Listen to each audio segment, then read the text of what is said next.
মই দেখিছোঁ ফেচবুকত মানে অশ্লীলভাৱেৰে তেওঁৰ মানে ফটো এটা কৃষ্ণগুৰু বেলেগৰ পৰা কাটি আনি কম্পিউটাৰত মানে তেওঁৰ ফটোটো দি দিছে। সেইটো কিন্তু কৰিব নাপায়। আমি কৰজোৰে প্ৰণাম কৰিছোঁ, হাতযোৰ কৰিছোঁ। কাৰণ এইটো আচলতে কিয় মানে কৰিব নালাগে, কাৰণ কাৰোবাৰ আত্মাক যদি কষ্ট দিয়ে সেইটো মাৰাত্মক দুখ হয় বুলি কৈছে। আৰু কাৰো আত্মাক, কাৰণ সকলোৰ হৃদয়তে গীতা ভাগৱত পঢ়িছোঁ আমি। গীতা ভাগৱতত যেতিয়া কৈছে, আমাৰ মুখৰ পৰাও দুই এটা কথা অকণমান কটু বাক্যৰ নিচিনা আমাৰ ওলাই গৈছিলে, আমি তাৰ বাবেও আমি প্ৰাৰ্থনা জনাইছোঁ যাতে তেওঁ মনত কষ্ট নাপায়, তেখেতে মনত কষ্ট নাপায়। আৰু মোৰ কাৰো প্ৰতি মানে দ্বেষ ভাৱো নাই, কাৰো প্ৰতি সদয় ভাৱো নাই, কিন্তু আমি মানৱতাৰ যিটো ধৰ্ম, মানৱতাৰ যিটো আচৰণ, সেইটো বহুত মূল্যবোধ বস্তু। আৰু সেই মানৱতা জ্ঞানেৰে, ভক্তি জ্ঞানেৰে যি ভাগৱতৰ তত্ত্ব দৰ্শন হয়, সমস্ত ভূততে ঈশ্বৰ আছে, সেই ঐশ্বৰিক যি গুণবিলাক যোনে পায় বা ঈশ্বৰৰ বাণীবিলাক, উপদেশবিলাক যোনে মানি চলিবলৈ বিচাৰে, তেওঁলোকে কোনো বস্তুকে নিন্দা কৰিব নালাগে। আচলতে আমিও কাৰো নিন্দা কৰা নাই। শাস্ত্ৰৰ যিটো মানে ৰহস্য আৰু প্ৰমাণিতভাৱে আমি মানে সকলো লোক সমাজত আমি প্ৰচাৰ কৰাটোৱে আমাৰ দায়িত্ব। আমি যিহেতু প্ৰচাৰক দায়িত্বতে আছোঁ, আৰু সেইকাৰণে আমি গুৰুজনাৰ সেৱক হিচাপে, ভিত্ত হিচাপে, দাস হিচাপে আমি ঈশ্বৰৰ বাণীবিলাক আমি শুদ্ধ সত্য পবিত্ৰভাৱেৰে নিব লাগিব। এতিয়া কাৰো প্ৰতি অশ্লীল শব্দৰে, অশ্লীল বাণীৰে, বাক্যৰে কাকো টান কথা আমি ক'ব নালাগে। বোলে তৰোৱালে কাটি পেলালেও ইমান কষ্ট নালাগে, যে বাণীৰে যদি মই কথা এটা যদি কাৰোবাক কওঁ, সেইটো আজীৱন তেওঁ মনত ৰাখিব। গতিকে এইটো কেতিয়াও নাপাহৰে। গতিকে সেইকাৰণে শব্দ ব্ৰহ্ম হয়।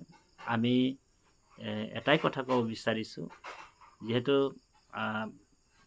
কৃষ্ণগুৰু সেৱা আশ্ৰমৰ প্ৰেমানন্দ বাপজন ইমান সুন্দৰভাৱে তেওঁ এটা সমাজ পৰিচালনা কৰি আছে।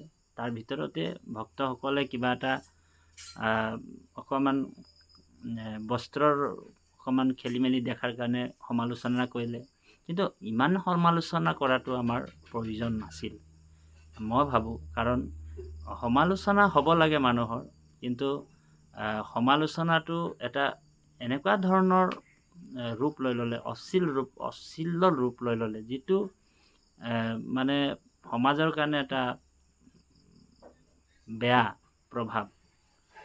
আৰু এটাই কথা আমি কওঁ, কাৰণ শিষ্যসকল, তেখেতলোকৰ শিষ্য আছে, তেখেতলোকৰ শিষ্যসকলৰ মনত কষ্ট পাইছে, আৰু সেই মনত কষ্ট পোৱাটো কিন্তু বেলেগসকলৰ কিন্তু অপৰাধ হ'ব, এইটো দুখ লাগি যাব। কাৰণ তেওঁলোকেও সেই ভকতজনৰ কাৰণে তেওঁলোকেও কান্দিছে। সেইকাৰণে আমি কেতিয়াও সেই আমিও ভকতসকলক ইয়াৰ পৰা সেৱা জনাইছোঁ। তেওঁলোক যিহেতু প্ৰেমানন্দ গোস্বামী বা তেওঁৰ অন্য বেলেগ নাম হ'ব পাৰে, আমি যিহেতু দেখিছোঁ যে কৃষ্ণ সেৱা আশ্ৰমে এটা অসমত এটা বহুত সুন্দৰ এটা মানে ডাঙৰকৈ মানে ধৰি লওক নেশ্যনেল লেভেল, ইণ্টাৰনেশ্যনেল লেভেলত তেওঁলোকে এই ধৰ্মটো প্ৰচাৰ কৰি আছে, আৰু কৰি থাকক, আমাৰ তাতো আপত্তি নাই, ধুনীয়াকৈ কৰি আছে। আৰু কেইবাটাও আছে, যেনেকৈ ইস্কন সমাজ। আমি ইস্কন সমাজক আমি আমাৰ মহাপুৰুষ সমাজটো আছে, সত্ৰ সমাজ আছে। সত্ৰ সমাজতো এতিয়া ধৰি লওক বহুতখিনি সত্ৰ সমাজ আছে, তাৰ ভিতৰতো খাম খেলি লাগিয়ে থাকে। কিছুমান সত্ৰ সমাজত এই খাম খেলিবিলাক এনেকুৱা হৈ যায়, ইখন সত্ৰই সিখন সত্ৰৰ লগত অমিল। কিছুমান সত্ৰই আকৌ কৰ্মকাণ্ডটোকো মানে, মহাপুৰুষ শংকৰদেৱকো মানে, তেনেকুৱা। এতিয়া ধৰি লওক এই তীৰ্থ ভ্ৰমণ কৰিবলৈ যায়, ক'ত গয়া যায়, ক'ত বোলে কুম্ভ মেলালৈ যায়। এইবিলাক আচলতে যি মহাপুৰুষ আদৰ্শত থাকে, সেইসকল মানে প্ৰয়াগ গংগা কাশী, যিটোজনে মানে শুদ্ধভাৱে হৰিনাম লয়, গংগা গয়া কাশীটো আৰু তেওঁ যাব নালাগে বুলি গুৰুজনাই কৈছে। এইটো কীৰ্তনতে আছে, প্ৰয়াগ গংগাটো নাহি তাৰো কাম, এনেকুৱা ধৰণৰ এটা শাস্ত্ৰই আছে, শাস্ত্ৰত আছে। গতিকে প্ৰয়াগ গংগা গৈ কিনি মানে ঈশ্বৰক বিচৰা বা ভগৱন্তৰ ভক্তি হ'ব বুলি বা নিজকে এটা নাম জাহিৰ কৰিবৰ কাৰণে আমি প্ৰয়াগ গংগা কাশী এনেকুৱা যাব নালাগে। আমি গুৰুজনাই কৈছে আমাৰ হৃদয়তে তেওঁক লগ পাব। দেৱৰ ঈশ্বৰ হৰি তাংক মহা যত্ন কৰি লৈও এক শৰণ সাক্ষাৎ, যাৰ ইচ্ছা মুখ্য পাইবে নলাগে দূৰক যাইবে আশা হৰি হবাৰো হিয়াত। গতিকে আমাক গুৰুজনাই কৈছে যে হৃদয়তে দেখোন ভগৱান আছে। তুমি প্ৰয়াগ গংগা গয়া কাশী গৈ কিনি না মন্দিৰ মে না মছজিদ মে, কৈছে না যাওঁ কাশী না যাওঁ কাশী না যাওঁ বৃন্দাবন, যাহা বিছালো আসন ওহি মেৰি অবিনাশী। এতিয়া আমাৰ এজন ধৰ্মগুৰু আছে, এই খুব হালধীয়া কাপোৰ এটা পিন্ধে, তেওঁৰ নাম প্ৰেমানন্দ। সেই প্ৰেমানন্দ এটা কাপোৰ পিন্ধি মানে তেওঁ ৰাধা ৰাধা বুলি কৈ থাকে। এতিয়া চব মানে লাখ লাখ কোটি কোটি ঘৰৰ মানুহে তেওঁক মানে ৰাধা ৰাধা। কিন্তু মহাপুৰুষ জগতগুৰু শ্ৰীমন্ত শংকৰদেৱে ৰাধা নামটো আজিলৈকে আমাৰ কীৰ্তন দশম ঘোষা ৰত্নাৱলী ক'তো উল্লেখ কৰা নাই। কাৰণ কিয় কৰা নাই? শ্ৰীমদ ভাগৱত গীতাৰ শ্ৰীমদ ভাগৱত আৰু শ্ৰীমদ ভাগৱত গীতাত ৰাধাৰ নামটো কোনো এটা শ্লোকতে উল্লেখ নাই। গতিকে কৃষ্ণই কৈছে যে সৰ্বধৰ্মানো পৰিত্যাজ্য মাম মেকম মানে কেৱল মোক সেৱা কৰা, মোৰ শৰণ লোৱা। তেখেতে ক'ব পাৰিলেহেঁতেন যে মোৰ লগত ৰাধাকো তুমি ভক্তি কৰা। গতিকে অৰ্জুনকো গীতাত আকৌ কৈছে ৭ নম্বৰ অধ্যায় ৭ নম্বৰ শ্লোকত কৈছে যে এই সংসাৰখনক অৰ্জুন মামেব প্ৰপদ্যন্তে মায়ামেতম তৰন্তিতে। মামেব কেৱল মোৰ চৰণত, তাত মামেব শব্দটো হৈছে কেৱল মোক।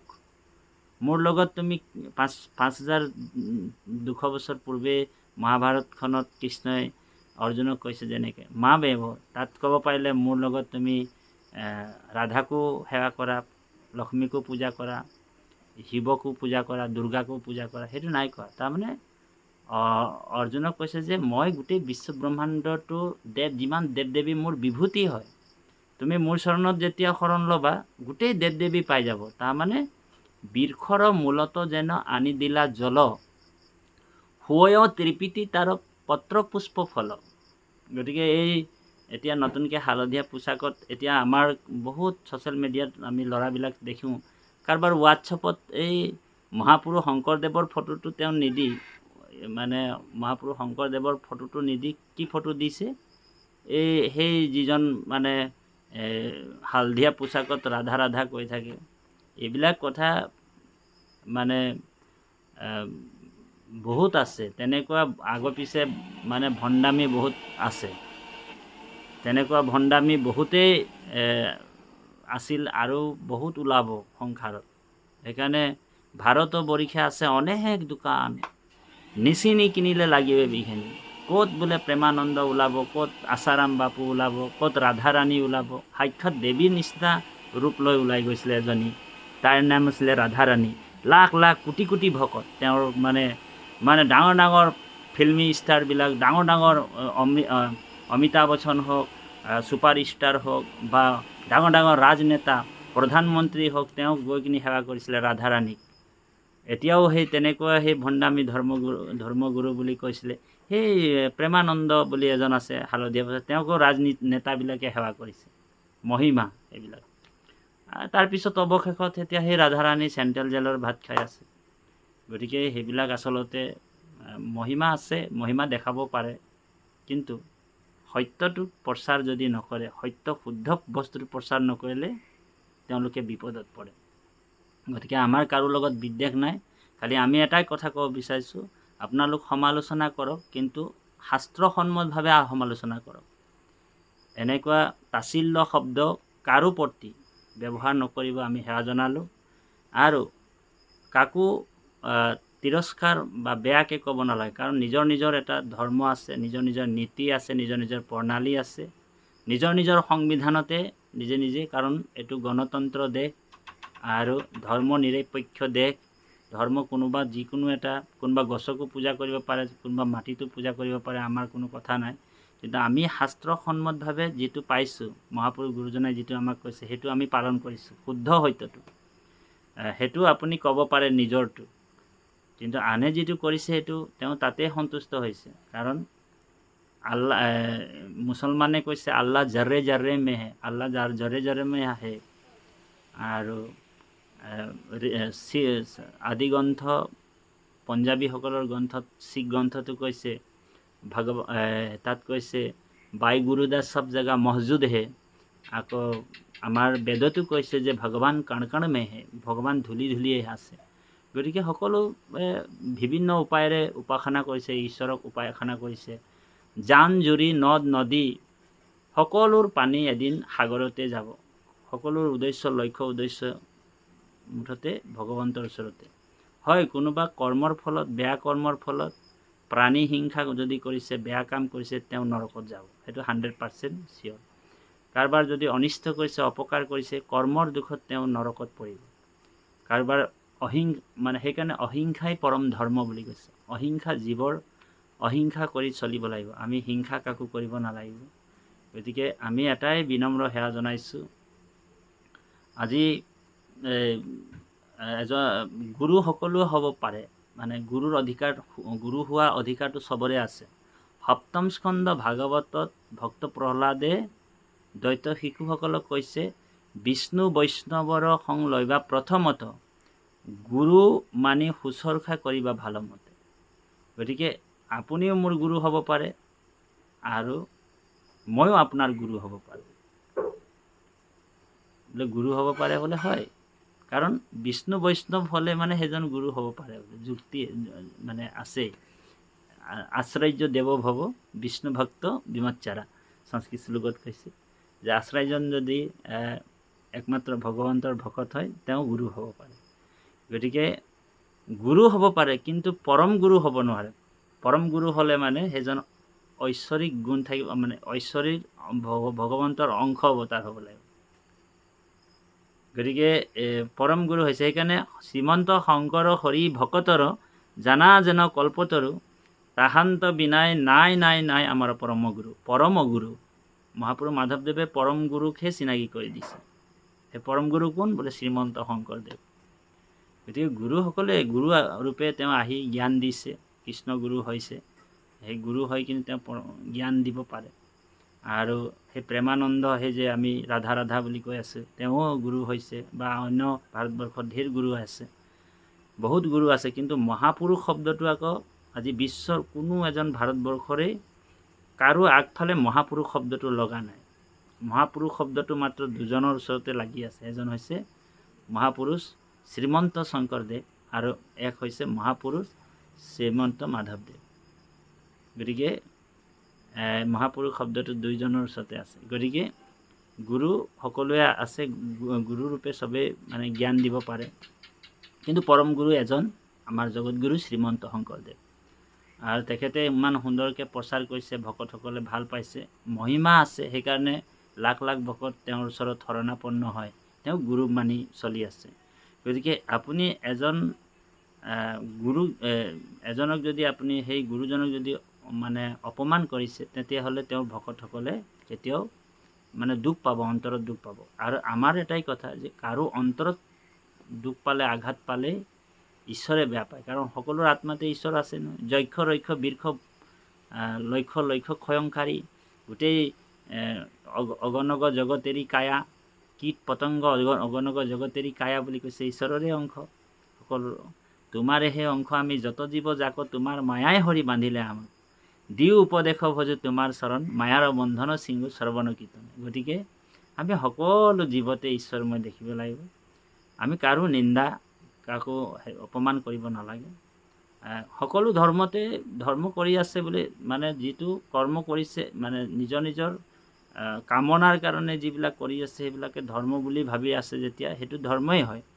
কিন্তু ধৰ্ম ভাগৱতে যিটো কৈছে, ধৰ্ম পূৰ্জিত, ধৰ্মটো কপট আছে, ধৰ্ম পূৰ্জিত কৈত্ৰবত্ৰ পৰমম নিমৎসৰণম সতাম। তাৰমানে কপট ধৰ্মটোক আঁতৰাই ভাগৱত ধৰ্ম ধৰিছে। বাকীবিলাক ধৰ্মত কপট আছে। কপট কামনা, তাৰমানে আমুকক পূজা কৰিবা, তামুকক পূজা কৰিবা, ফলৰ বিচাৰি। মানে কামনা আছে। কিন্তু ভগৱন্তই সেইকাৰণে নিষ্কাম ভক্তিৰ কথা ভাগৱতত আছে। সেইকাৰণে ভাগৱতটোক পুৰাণ সূৰ্য বুলি কৈছে। বাকীবিলাক পুৰাণক পুৰাণ সূৰ্য বুলি আখ্যা দিয়া নাই, কিন্তু ভাগৱতক পুৰাণ সূৰ্য বুলি দিয়া হৈছে। গতিকে আমি সকলো চৰণত সেৱা জনাইছোঁ। আমি এটাই কথা বিনম্ৰ সেৱা জনাইছোঁ যে কাৰো বেয়া কথাৰ চিন্তা কৰিব নালাগে। বেয়াটো আমি চিন্তা কৰিব নালাগে। সকলো ভাল মংগল হওক, জগতৰ মংগল হওক। আৰু সেইকাৰণে কৈছে সকলো অমৃতৰে সন্তান বুলি কৈছে বেদতো, উপনিষদত। গতিকে আমি অমৃতৰ সন্তান হৈ কিনে যদি আমি শুদ্ধ কথাবিলাক প্ৰচাৰ কৰোঁ, গতিকে আমি শুদ্ধ কথাবিলাক প্ৰচাৰ কৰিলে আমাৰ ভাল। আমি কাকো বেয়াকৈ ক'ব নালাগে। আমি ভাল ভাৱেৰে, ভক্তিভাৱেৰে তেওঁক যদি কোৱা হয় যে আপুনি এইটো কাম কৰিছে, কিয় কৰিছে আৰু কেনেকৈ ধৰণৰ এইবিলাক আপুনি অকণমান কৰিছে আমাক দেখুৱাই দিব লাগিব, যে আমি তেতিয়াহে আমি সকলোৱে মানিব লাগিব। সমাজে সকলোকে স্বীকৃতি দিব। যেতিয়া শুদ্ধ সত্য পবিত্ৰভাৱেৰে আগবাঢ়ি যায়, সেই সমাজটোক সকলোৱে স্বীকৃতি দিয়ে, ভাল বুলি কয়, বেয়া বুলি কাহানিও নকয়। গতিকে কিবা এটা খামখেলি হৈছে, সেইটো আমি বুজাবুজিৰ মাজত শুদ্ধভাৱে আলোচনা কৰি, বিজ্ঞানসন্মতভাৱে আলোচনা কৰিব লাগিব, আধ্যাত্মিক দৰ্শনভাৱে আলোচনা কৰিব লাগিব। সেই আলোচনাৰ মাধ্যমত যেতিয়া বস্তুটো শুদ্ধ ৰূপত আহি যাব, বা শুদ্ধ ৰূপত যদি কিবা ভুলো হৈছে, সেইটো যদি শুদ্ধ ৰূপত যদি হৈ যায়, তেতিয়াহ'লে কাৰো লগত কোনো শত্ৰু ভাৱ নাথাকে। গতিকে আমি সমস্ত জনচৰণত সেৱা জনাইছোঁ। মোৰ কিবা মানুহে ক'ব বোলে এইটো তাঁতিবাপ এইটো তেল মৰা নিচিনা কথা কৈছে নেকি? বোলে নহয়, তেল মৰা নহয়। আচলতে এইটো আমি সমস্ত জীৱৰ মংগলৰ কাৰণে এই কথাটো কৈছোঁ। আমি কাকো তেল মৰা নহয়। আমাৰ পৰম গুৰু জগতগুৰু শ্ৰীমন্ত শংকৰদেৱ গুৰুজনাই তেওঁৰ অনুপম সৃষ্টি, মহাপুৰুষ শংকৰদেৱে আমাক ইমানখিনি দি থৈ গৈছে। কীৰ্তন দশম, ঘোষা, ৰত্নাৱলী, ইমানখিনি মহাপুৰুষ দুজনাই আমাক দি থৈ গৈছে। আমাৰ দ্বিতীয় গুৰুস্বৰূপ মহাপুৰুষ মাধৱদেৱ। আৰু আমি বেলেগ আৰু বেলেগ শাস্ত্ৰ বা বেলেগৰ আশ্ৰয় নোলোৱাকৈ আমি এই ভৱসংসাৰখন তৰিব পাৰিম।